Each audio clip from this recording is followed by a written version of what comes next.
today's a maintenance day. So first of all, I need an oil change, a pop, and a squeak coming from the front end somewhere that I want to get checked out on the truck. So first things first, run to the store real quick, grab some supplies, and try and think of anything else I might need in the meantime. So go grab that stuff, be back. Just got back from the store. One thing I forgot to mention that I was going to pick up is some seafoam.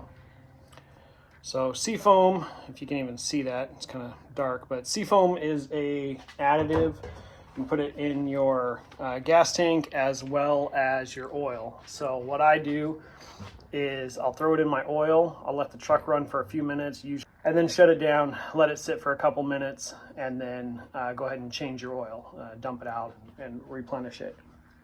1 ounce per quart that goes into the engine for the oil section of it, and it's 1 ounce per gallon capacity in the gas tank. And you just fill it up with premium afterwards, cleans your injectors, keeps your fuel lines clean, removes water from the tank also. So like this time of year when it's starting to get cool, in the mornings there's a lot of condensation if your gas tank isn't full, so this will help with that. Just helps your engine stay running better and cleaner also. So we'll be doing that today as well. First thing I wanted to show you here is when doing maintenance stuff and inspections and those kinds of things on your vehicle, you got to look for certain things. One of the things you want to look at that kind of looks different, let me get the camera flipped around here for you.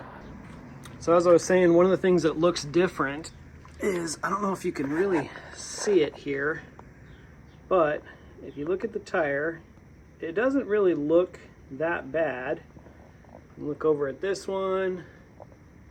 They look a little different, but what I'm looking at here is, see here on the treads, between this one, this one, this one, there's like light and dark, light and dark, light and dark. So what you do, if you start seeing that, is come slightly to the side. And when you come slightly to the side, you'll actually see how you can see right there, like that one's dipped in, out, in, out, in. That tells me that that tire is wearing funky. And because of that funky wear, that means that I have something suspension related going on that is going out. Could be a ball joint, could be a tie rod end, could be just worn bushings.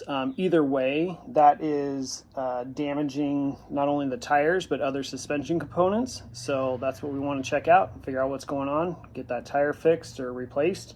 Can't really fix it, but get it replaced and get the truck back driving correct. So let's get it up in the air and start seeing what's going on with these suspension pieces.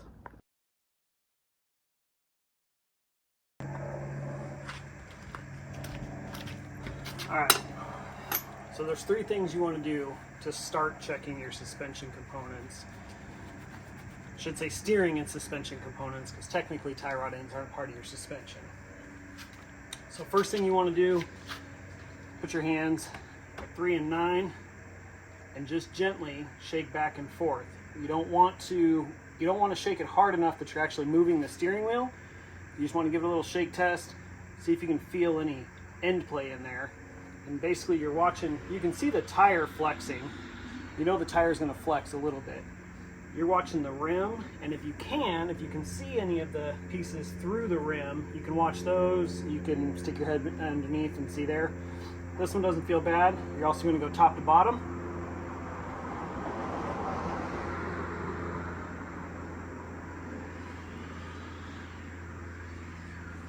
That one doesn't feel bad either. Then you can take a breaker bar, a piece of pipe, a pry bar, anything like that. You're going to stick it under the tire and gently lift.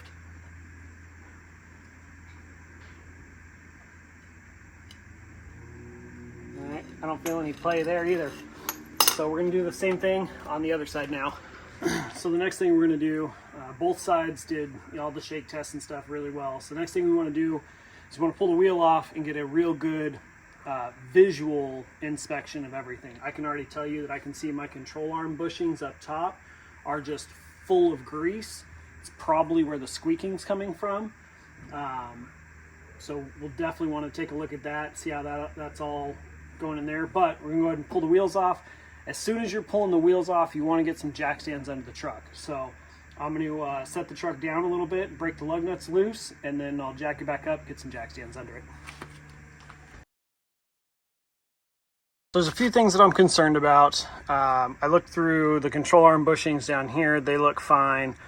I really want to check these sway bar end links, and I really want to check this ball joint.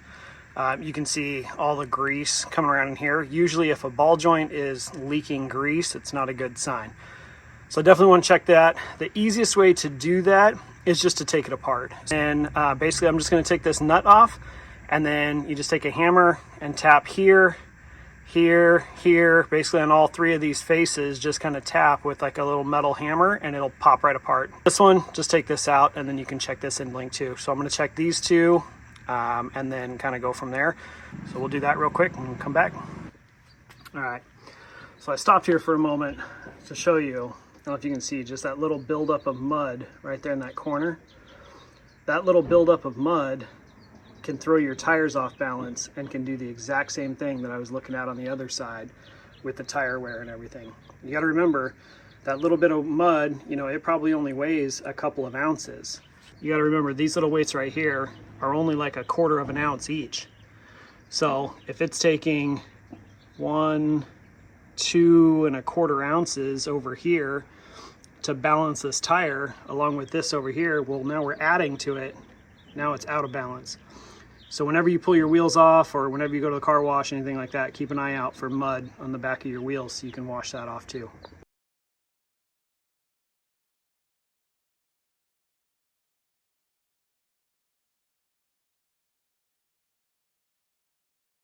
So get you guys set up here. I found the clunk. If you watch right up here, you can see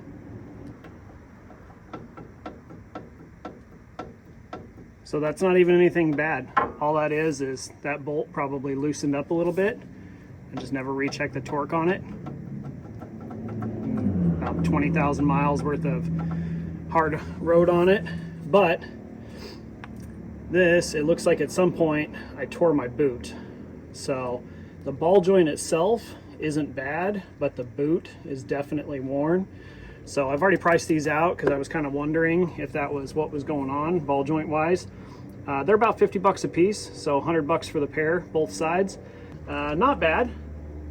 So everything else looks really good. I am going to tear apart the tie rod end and see what that looks like.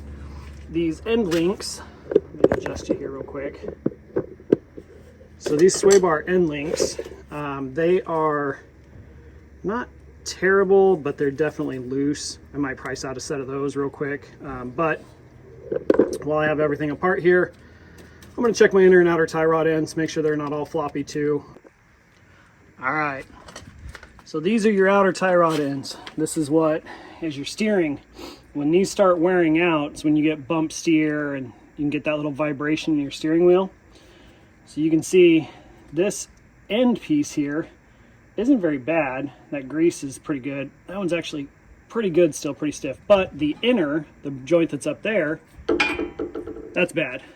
That one's done for. So price out some new inners and outers.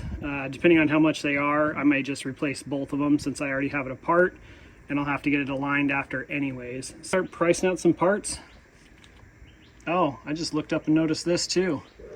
If you can see this. Get you zoomed in here a little bit. Well, that's all cracked out too. So, price out some sway bar bushings, I guess, too.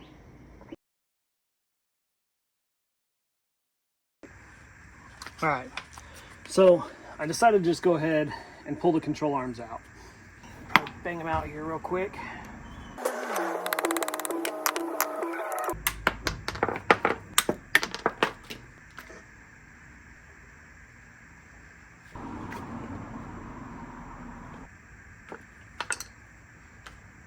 All right, there's nothing wrong with these bushings. They're fine. It looks like maybe it just rattled loose. So just over time, came off of torque. So what I'm gonna do, I'm gonna clean all this up really well, including this whole control arm, all of this. and then I'll get this all put back together, because the ball joints we can actually service on the truck. There's a tool that we can use for that. I'll show you when I do that. So I'll get all this cleaned up, get it put back together. It's fine. For those that keep asking about the KSP control arms that I installed, this is 1 year later. It's actually about 14 months later, maybe less. Anyways, 1 year later. I just tore it all apart. I was having a little bit of a clunk, thought it was something in the ball joints or whatever. It turned out that the control arm through bolt was just loose, must have rattled loose a little bit. So I decided I'm just going to take it all apart and clean it anyways and kind of see what it looks like after a year. So for those that are asking, here's the bushings. This is what they look like after a year. They're basically not worn at all. They're not soft, they're not squishy. Everything is great. There's no extra wearing on any of the sleeves. They all look good. The washers, no extra marring. You can see where they were rubbing, you know, on the side of themselves. Little discoloration. I just took a little simple green, cleaned those up. The bolt itself, you can see where it was loose. It's not even really chattered or anything bad. Perfectly fine still. And the actual control arm itself, everything was perfectly fine. I pressure washed it. And the only issue is the ball joint. As you can see, it's still fine. It's still serviceable, but I'm gonna go ahead and order some new ones. They're only about 50 bucks a piece. This one got a cracked boot, which I'm guessing is the reason for the premature issue there. Well, probably not even premature. I'd say I probably have about 20 to 25,000 miles on these control arms, and I would say a solid 15, maybe 20,000 of those have been off-roading pretty good. So in the grand scheme of things, not too bad at all, especially for the cost. So if you remember, for anybody that was watching, these control arms were about $230 new, and now I'll end up spending another 100 on ball joints. So figure 330, call it 350 with tax or whatever else in there. So 350 bucks for what'll end up being probably, you know, 2 years at that point if the ball joints last the same, versus some of the other competitors that are over double the price, and you're going to get the same time out of these ball joints. If you wheel hard, ball joints are going to take the beating. So keep that in mind. Keep up on your maintenance.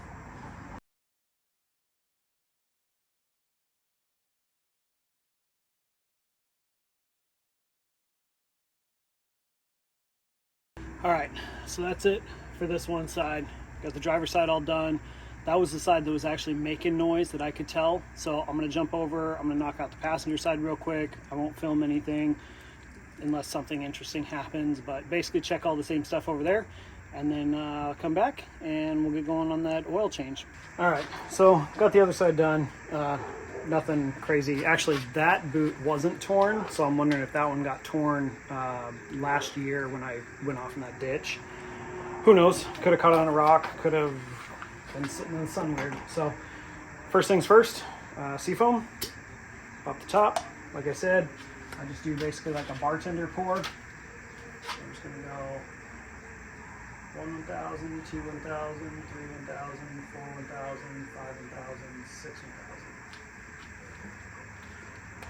I'm sure there's bartenders out there that are going to be annoyed by that. Sorry, it's just how I learned to do it. And no, I'm not a bartender. Put the cap back on. Start the truck.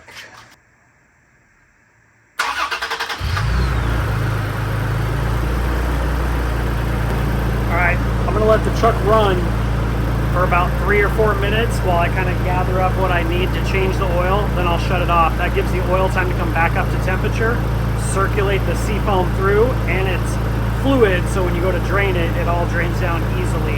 So I'll be back in just a minute.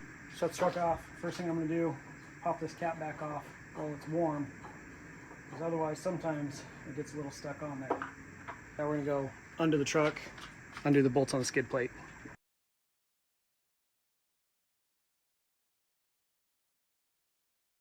So for any of you guys that don't know, because I didn't know the first couple times I did oil changes on these newer Toyotas, there is 2 O-rings in the package. Here's the 2 new ones. There's also this little plastic piece, and I thought it was for like a different model, something. No, what it's for, on the bottom of your oil filter housing, most of these are probably plastic. I bought the aluminum one on Amazon. I was looking for the socket for it, and it came with the socket and the aluminum housing combo for like 30 bucks. So I just bought the aluminum housing instead of the plastic one. I'll link that below. Anyways, in the bottom of it is this little screw piece, and you use your 3/8 drive extension and you pull this off. There's going to be a little bit of oil that comes out, but not much when you pull that off.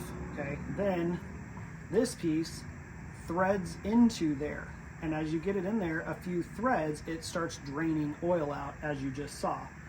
It allows this housing to actually drain before you break it loose, and oil's pouring all over the housing and everything else. I didn't let it drain far enough, and I still got oil everywhere. But for those of you doing it yourselves, if you didn't know that, now you do. Make sure that when you're putting everything back together that you lube your new O-ring.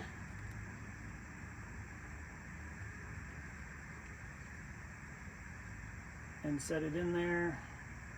I like to just kind of get that one started, and then once I get it all tightened down in there, you can actually snug it down and get it tight.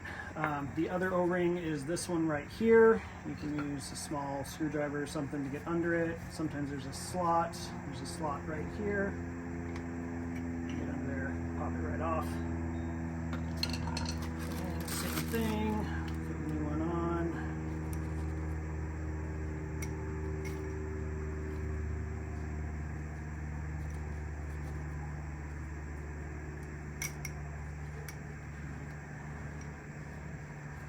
So you don't ever want to cut these O-rings off, because I have had it before where I went to put the new one on, damaged it, and ended up having to reuse the old one. So try not to damage the old one taking it off unless you don't have a choice.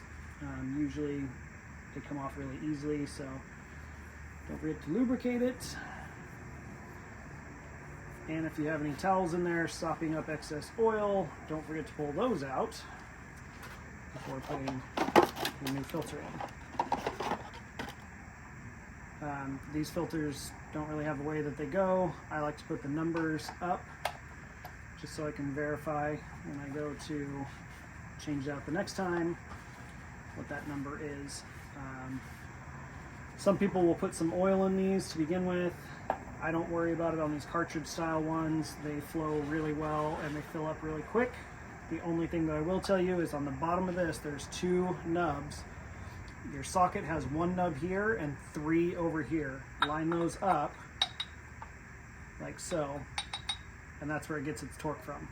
So line it up, throw it back up in there, and then once we get all this put together, we will go ahead and fill it up with oil. All right, we are racing daylight here. So this is a 5-quart jug. They don't glug as much if you pour them from the side. I will empty this jug, and then I have another one that I take from, and I'll take 1.5 quarts out of that one, pour it into this jug so that I can measure it easily, and then I'll dump that in also. The only other thing to do to remember, put it on the ground and retorque the lug nuts. Don't forget that you had your front wheels off and you have to retorque those lug nuts. So get all that taken care of, and that'll be it for the maintenance today. Clearly got to buy some more parts and replace some other stuff. So we'll bring you along on that one when we do it. That'll be probably an all-day kind of thing in a few weeks here. So we'll see. Thanks for watching. Have a good one.